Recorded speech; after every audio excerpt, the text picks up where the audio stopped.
Welcome back to Sportsbeat. Today is September 8th, and we are recording episode number 27. So we're trying out something a little different today because being a homeowner is so much fun and renovations happen whenever you have time to do it. So I am currently at my house and Dave is in the studio. So we're trying that. And of course, we're on our StreamYard platform here. So that's great. And what's going on, Dave? How are you? Not too much. Waiting for a line of thunderstorms to come through, probably right in the middle of whatever we're going to do here. And I think I hear some rain out there, so who knows? It's raining over here in Mohawk, so apparently that's your weather reports. And back to us in the sports studio. Yeah, we can do that. Of course, by the time they hear this, won't be any good, right? Right. So we're going to dive right into Pressbox, and as you've all seen, high school sports are obviously back, which is one of the main things that we like to concentrate on. So shout out to all of the high school sports that are back in action. I can say that I've been at a couple games over in Herkimer, and I was just telling Dave before we started, it's really nice to see fans back, families back, brothers and sisters are out there, friends. It was nice in Herkimer, their first game that they had on Saturday of last week or this week, whichever way you want to look at it.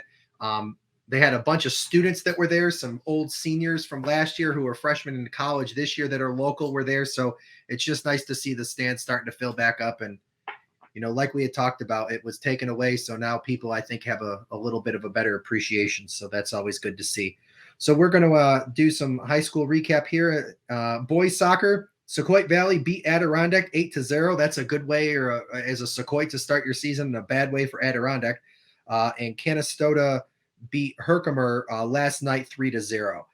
Jumping over to the girls' side, CVA is off to a great start with a 12-0 win over Notre Dame. Talk about a statement to start your season. And Herkimer dropped their first game at Notre Dame for girls soccer on Saturday.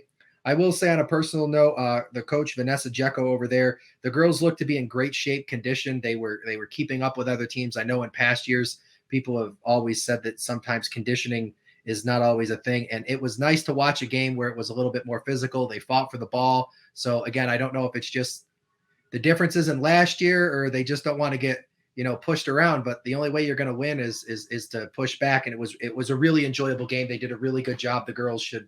I know there's no such thing as moral victories, but when you're looking at that and you're playing against a good Notre Dame team, it is what it is. So, and I just noticed I'm looking down at the screen. I should have put a monitor up under the camera. I'm used to over there, but when you take your hand away for a second, it looks like you're wearing a priest's outfit.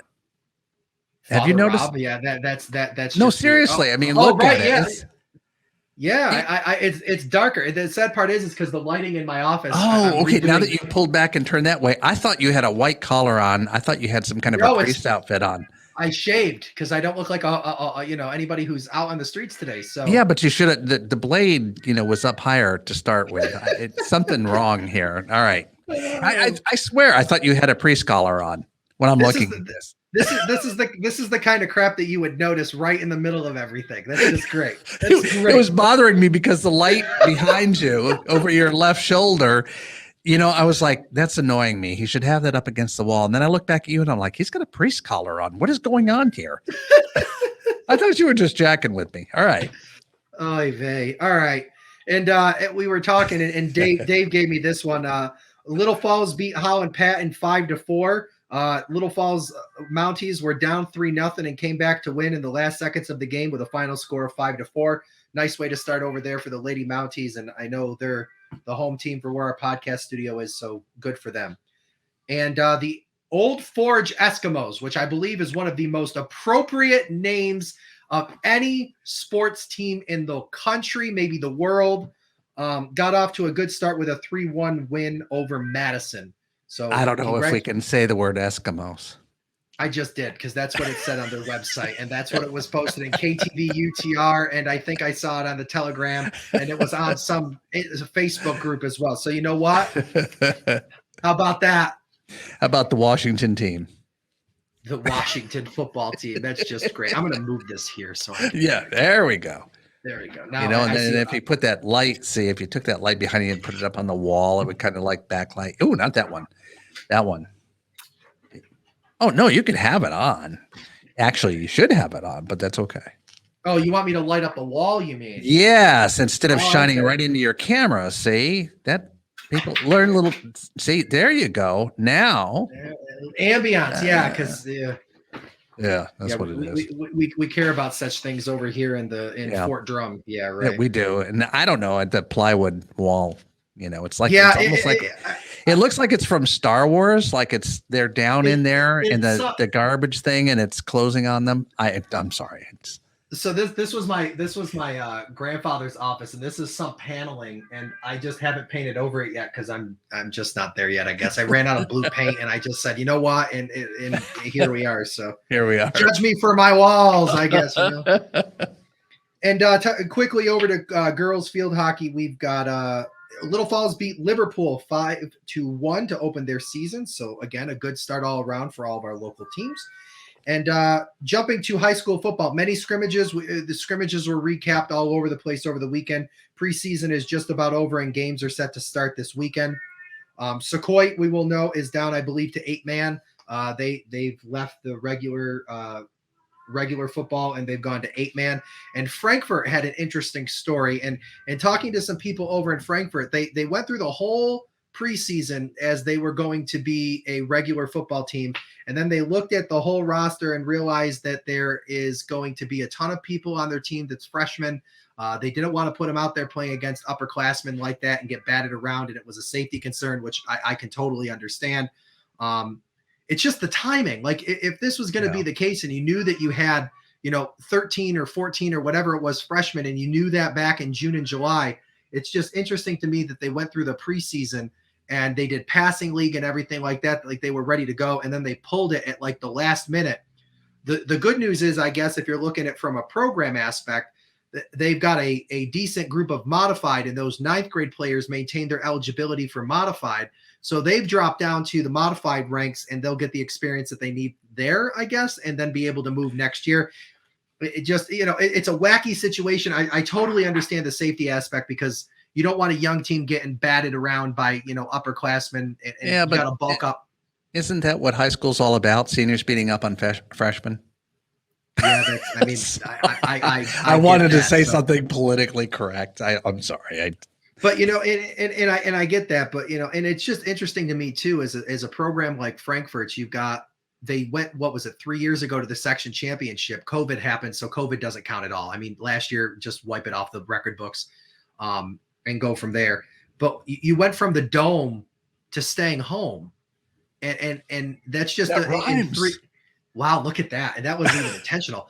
Wow, I'm giving myself 5 points. But it's just weird to me that they've gone in there. And I know, players aren't what they used to be. The love of the game isn't what it used to be. But you would think now that COVID is at least on its back legs, depending on who you listen to, and they would be back in full force for a football season of a town that, like most towns around here, football dominates local atmosphere for 6 to 8 weeks all year in the fall. It blows my mind. No, doesn't take much. No, true. All right, so we're going to jump over to college, and we got some local roundup there. Up to Herkimer, the girls opened up their season with a really nice win against Adirondack with a final score of 6-0. So that's pretty cool for them. Mohawk Valley opened up with a win against Broome, SUNY Broome, 7-1. As a Herkimer general for life, I don't like seeing MV win, but as somebody who supports local teams and what we do here, it's awesome to see. So congratulations to them. UC football opened up with a win against Alfred State in Alfred with a final score of 39-21. They will be next in action in Union, New Jersey this weekend playing Keene University. And the Utica College girls flew by MCLA with a final score in soccer of 2-0. So that's pretty cool. Yeah. No, go ahead. I was going to say Longhorns look solid Saturday. Just to get one of those local teams in. Local what? Northern Hemisphere? Yeah. Well, at least I wasn't, Central or South American team. I could have gone there. I mean, at least at least you put it in the right one of college, so that's good. But I was listening to what you said. You were in college. I figured it was appropriate.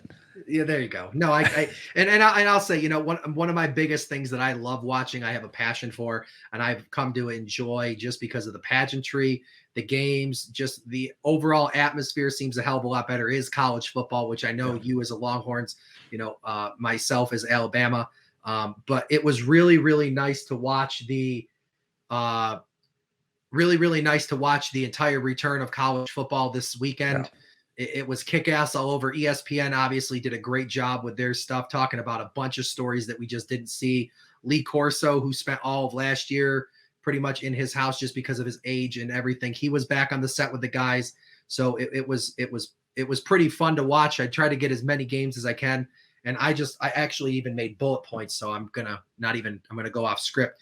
Your Longhorns, your Longhorns came back. A lot of people counted them out early, saying that they're gonna, rebuilding year. They look like they're gonna do some damage to a lot of teams.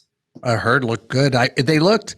It was funny. I was sitting there watching it. And you know how you talked about the pageantry and excitement of college football, and in a way, it was boring because they almost played mistakeless football the entire game. And you do not see that in college, which is one of the reasons it's exciting, because they're learning to make errors. There's big plays, all this other stuff like this. It was both teams, actually. It was very Right. professional level. It was just, in a way, it was fun to watch. And then I got done with it and I was like, man, that was a boring game. I'm so happy they won, but it was just almost nothing unexpected, and at a higher level of play from both teams throughout the game, where they were just well coached on both sides of the ball. Really enjoyed that.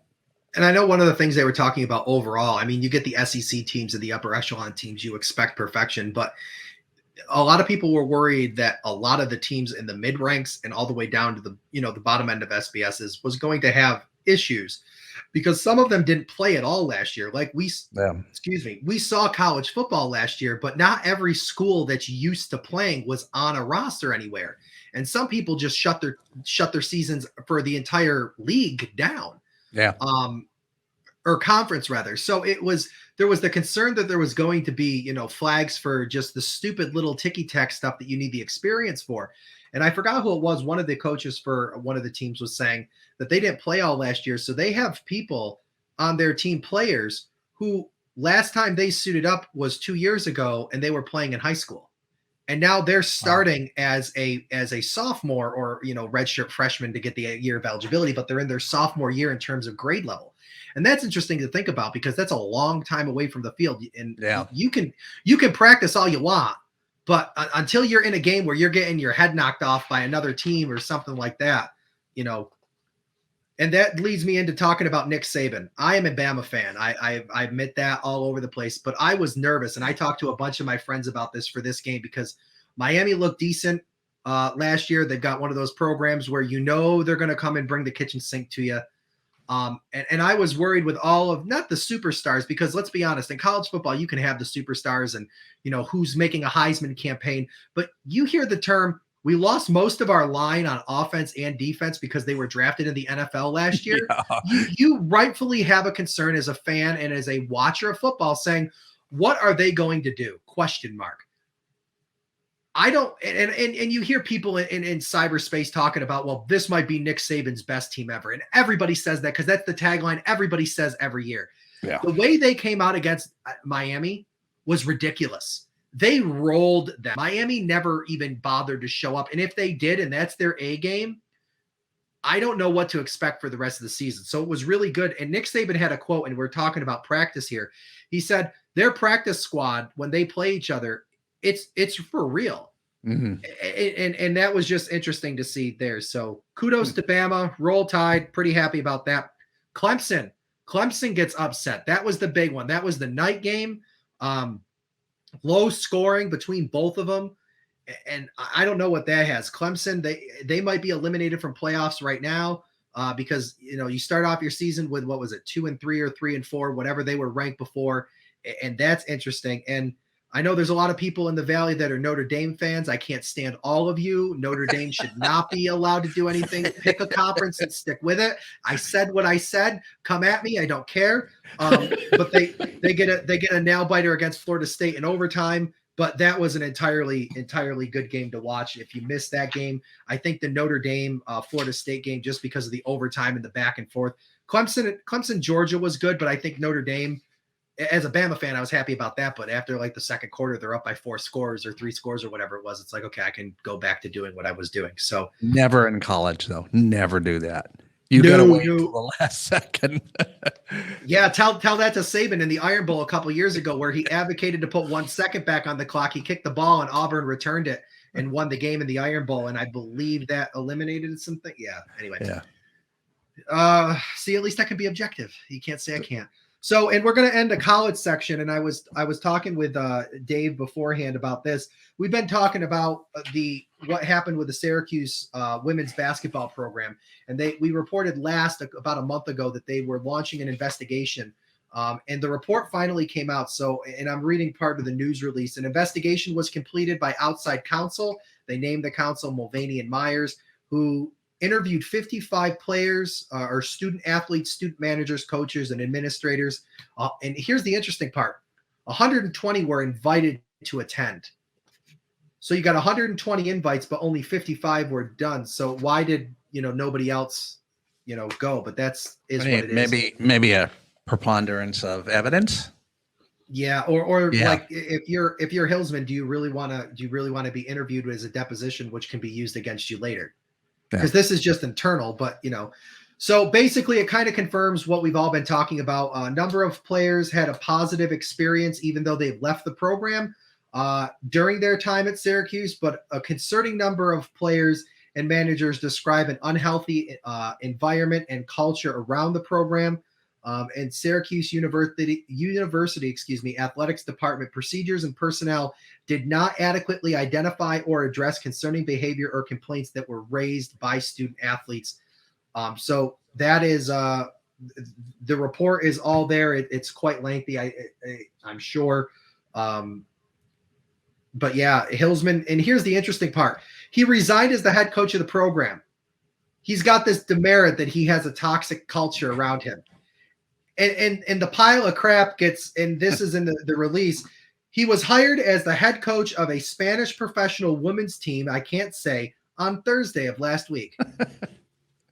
And Von Reed is the acting head coach upon the season, and the university will conduct a search for his replacement. He's been called the Wizard of the basketball, and that's hopefully going to turn that program around. But they got a lot of ranks to fill. Anybody who's a Syracuse fan who's expecting them to be in this, the dance this year, that's a big ask. They've lost a lot of players. I think it was 30 in the last 2 years. So it's going to be very interesting to see how they rebound for that. And any of the other shakedowns that come in the athletic department, they could have reaching for all of sports. So yeah, you gotta keep it above board. Yep. NFL is set to kick off this weekend. If you're listening to this on the radio, the first game is currently on your TV, so go find that out. The Cowboys are going to take on the Buccaneers. As a Cowboys fan, we are going to have an 8-8 season if we're lucky. We overpaid for Dak Prescott. Don't do that to me. I'm so torn. I know. Brady, my idol, in the Cowboys. I don't know what to do.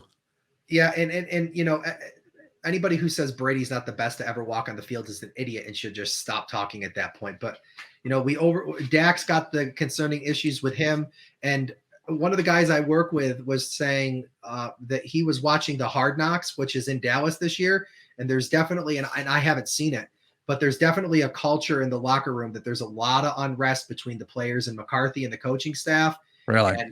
And that might play a big one. I'm not a big Mike McCarthy fan. I was never high on him when he was in Green Bay. I thought he mismanaged the whole thing there to a certain degree, and I wasn't a big fan of his hiring. I figured he could bring some stability, but it just didn't work out. I agree with you. I'm really worried. There's a lot of question marks on what we can do. It's make or break time for Dak, even though you just paid him. He's got to produce for the paycheck he just got. There's a lot of unanswered questions going into it. Well, and the fact that, players can change numbers now and confuse Brady is just classic. Yeah, like it's really going to matter. Well, his point was that, he studies game film, and then what was it today? We're filming on, what day is this? Wednesday, or maybe it was yesterday. that 3 of the players changed their jersey numbers, and so all that he has in his head with, I guess maybe he looks at numbers on the film, right?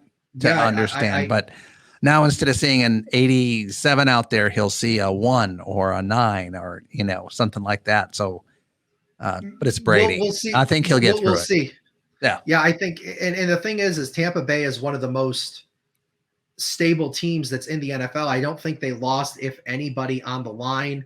Not many receivers, and a bunch of people on the team took contract restructuring so they could keep the team that they have. So you've got, 90% of the same team that just won the Super Bowl coming back, and not much has really changed in the league this year. I mean, there's some new rookie quarterbacks and stuff like that, but I haven't looked at the schedule to see who Tampa Bay plays. It's going to be very interesting, but I don't have high hopes that the Cowboys come away tomorrow victorious in Tampa Bay. I really don't. Yeah, we'll figure by game time who I'm going to root for.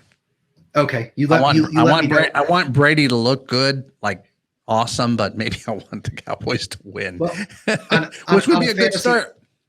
Right. And on a fantasy football note, the Jungle Land, which Scott over on Marty's Illegal Stick and we have a fantasy football league called Jungle Land, and we did our draft, and Brady is my quarterback, and wasn't even thinking about it at the time. Quarterbacks went quick. So obviously I want Brady to do well and dump all over, because I want the points on my fantasy team to win week 1. So that's where my loyalties lie. So that's fun.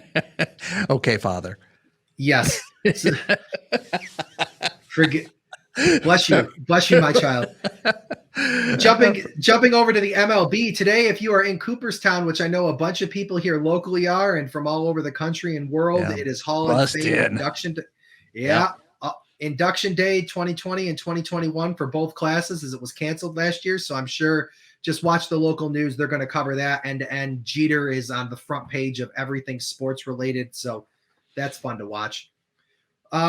Sticking with Major League Baseball for a second, just going around the AL East, the Rays continue to command the division.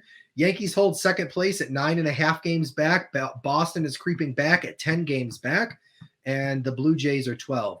Orioles recently beat the Yankees, which really pisses me off, because I knew you were going to go there. They can be spoilers. I told you. That's the bullshit reason they're playing spoiler, and it's a division game, so it counts more because it fluctuates, not just wins.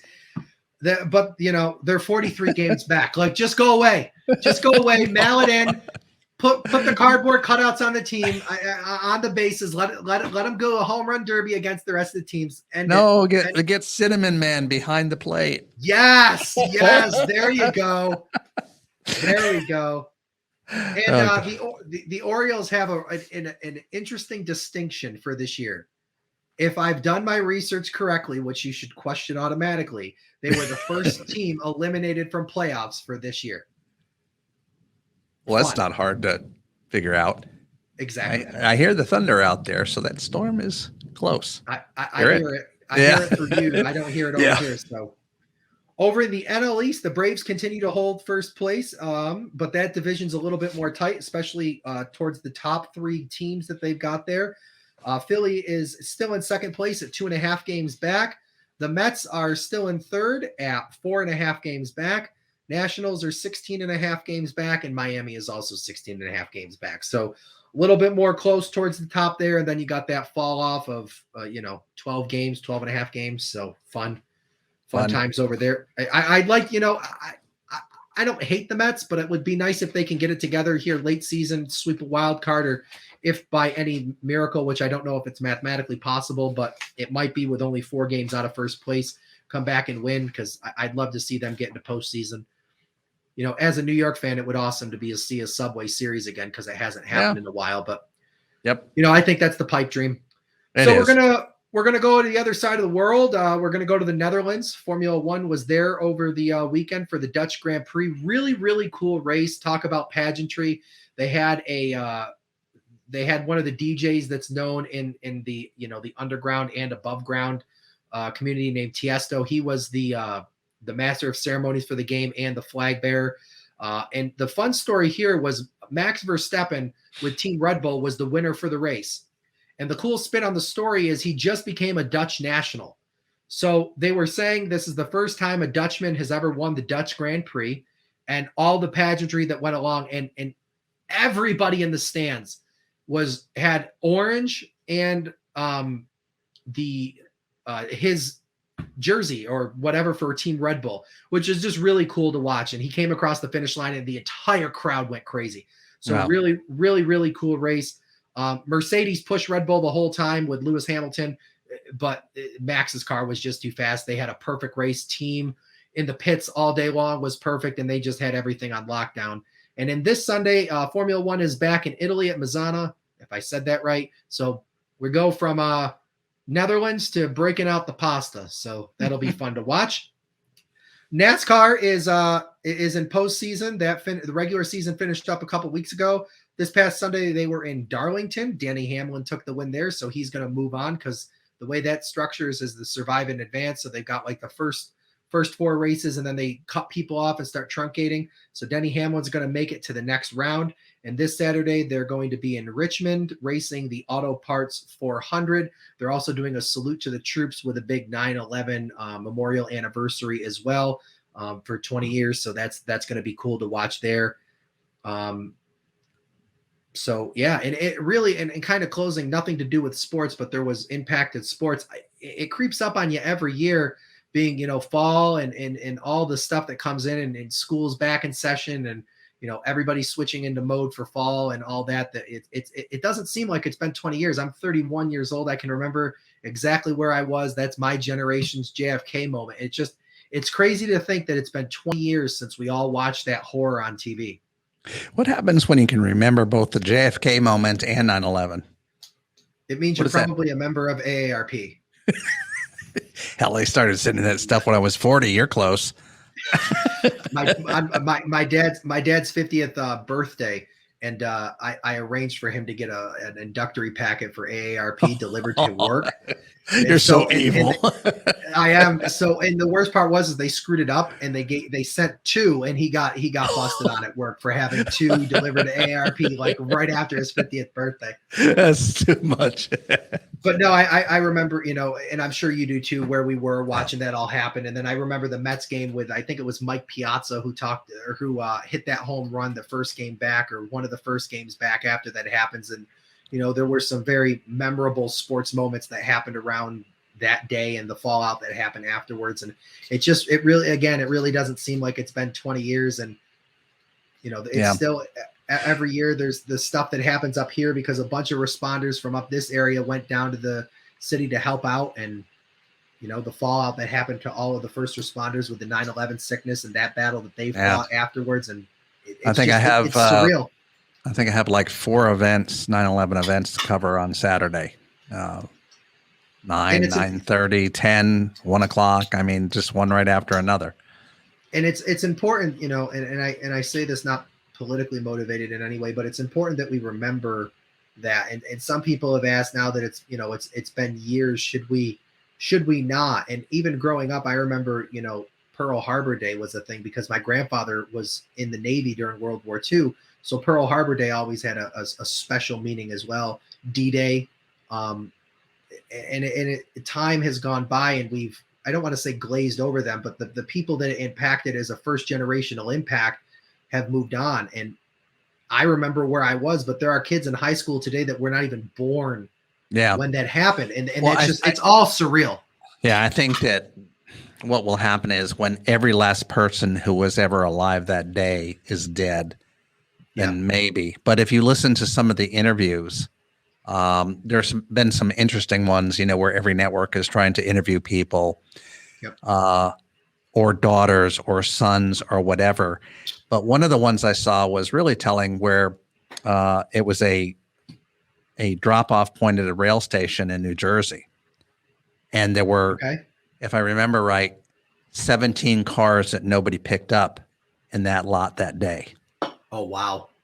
And because they never came home on the train, that lot would typically empty out at night because they'd get on the train and they'd go to work in the city. And that night there were 17 cars there, and the people were talking about it. And when they were talking about it, they were crying, talking about that, just that imagery. And so until every last person who was alive was dead. And then you have the children that have carried it on, because one of the girls that was on there is now 20 years old. And she's pregnant, or 21, I think it was, and she's pregnant, gonna have a baby, and she was talking about playing soccer in the field behind that area and walking past now where they have a monument and saying, saying something to her dad every day after a soccer game. So, right. So she's going to carry it on. She's another generation. She's going to keep talking about it, and it was impactful to her. So we'll see how long it goes.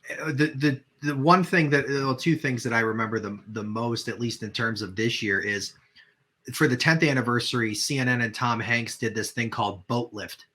And they talked about what happened with the ferries and everything in New York City on the day of the attacks. And it was extremely well done. They got footage from there. The Coast Guard got called in.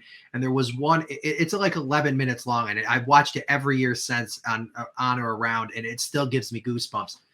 They talk about the evacuation of World War II of Dunkirk and how over 7 days, it was like 500 or something thousand people. They evacuated, like, I think it was 750,000 people out of the island of Manhattan in 8 hours. Wow. Because Manhattan's an island and it got shut down. You couldn't go over the tunnel. Right. Air was done. The subways were gone. And they evacuated more people than the evacuation of Dunkirk in like 8 hours. And the Coast Guard. I did not know that. Yeah.